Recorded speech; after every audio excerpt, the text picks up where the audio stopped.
Hadrat Masih Maud alaihissalam bersabda, duduk persoalannya adalah mengamalkan izin atau keringanan yang terdapat di dalam Al-Quran juga merupakan takwa. Allah Ta'ala telah memberikan izin dan kebebasan kepada orang yang sakit dan orang yang berada dalam perjalanan untuk mengganti puasanya di hari-hari yang lain. Karena itu, seyogianya kita juga harus mengamalkan perintah itu. Saya telah membaca bahwa kebanyakan ulama-ulama besar telah mengakui bahwa jika ada yang berpuasa pada saat perjalanan atau dalam keadaan sakit, maka itu merupakan bentuk maksiat, yaitu dosa. Sebab tujuan puasa adalah untuk meraih ridho ilahi dan bukan berdasar pada keinginan sendiri. Sedangkan keridhaan Allah Ta'ala terletak pada ketaatan kita.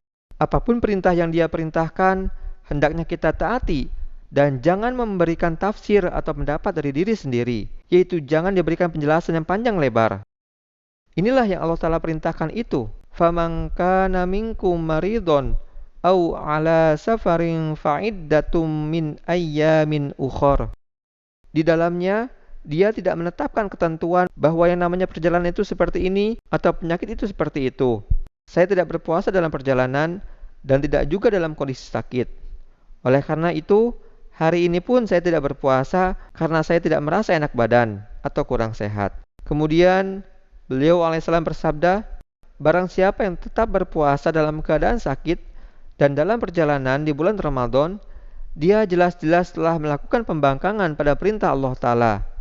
Allah Ta'ala dengan jelas berfirman bahwa orang yang sakit dan orang yang musafir hendaknya jangan berpuasa.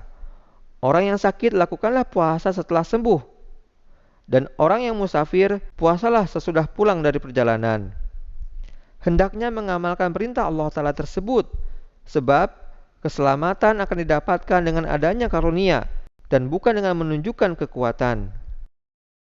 Allah Ta'ala tidak berfirman bahwa manakala penyakit itu sedikit atau banyak, perjalanan itu panjang atau pendek, tapi perintah itu bersifat umum dan seyogianya mengamalkan perintah tersebut.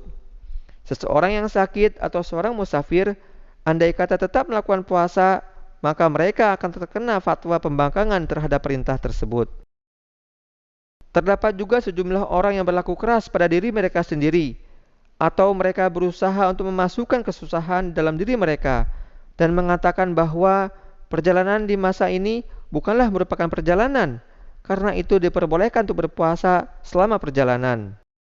Inilah yang beliau terangkan, bahwa kebaikan bukanlah dengan memaksakan kesulitan untuk dimasukkan ke dalam diri sendiri, tetapi kebaikan terletak pada menaati perintah-perintah Allah Ta'ala dan jangan dibuat takwil-takwil dan komentar-komentar dari diri sendiri. Hukum yang jelas itulah yang seyogianya diamalkan. Dan ini merupakan perintah yang jelas bahwa orang yang sakit dan musafir janganlah berpuasa. Jadi, dengan mengamalkan perintah itulah terdapat keberkatan. Bukan diupayakan dengan cara menjadikan Allah Ta'ala ridho dengan paksa kepada kita. Kemudian tertera dalam sebuah riwayat, Hadrat Ibnu Umar meriwayatkan bahwa seseorang menanyakan kepada Hadrat Rasulullah SAW mengenai berpuasa dan sholat dalam perjalanan selama bulan Ramadan. Maka Rasulullah SAW memberikan jawaban, janganlah berpuasa dalam perjalanan di bulan Ramadan. Atas jawaban tersebut, orang itu berkata, ya Rasulullah, saya mampu untuk berpuasa. Maka Nabi SAW berkata kepadanya, anta aqwa amillah, engkau yang lebih kuat ataukah Allah? Sesungguhnya Allah telah menyatakan untuk tidak berpuasa dalam perjalanan sebagai suatu sedekah dan keringanan bagi umatku yang sakit dan bagi umatku yang musafir dalam kondisi perjalanan di bulan Ramadan. Apakah di antara kalian ada seseorang yang menyukai bahwa kepada salah seorang di antara kalian diberikan sedekah, kemudian barang sedekah itu dikembalikan lagi kepada orang yang memberikan sedekah? Jadi, keringanan ini merupakan bentuk sedekah yang diberikan Allah Ta'ala kepada kita semuanya selaku umatnya.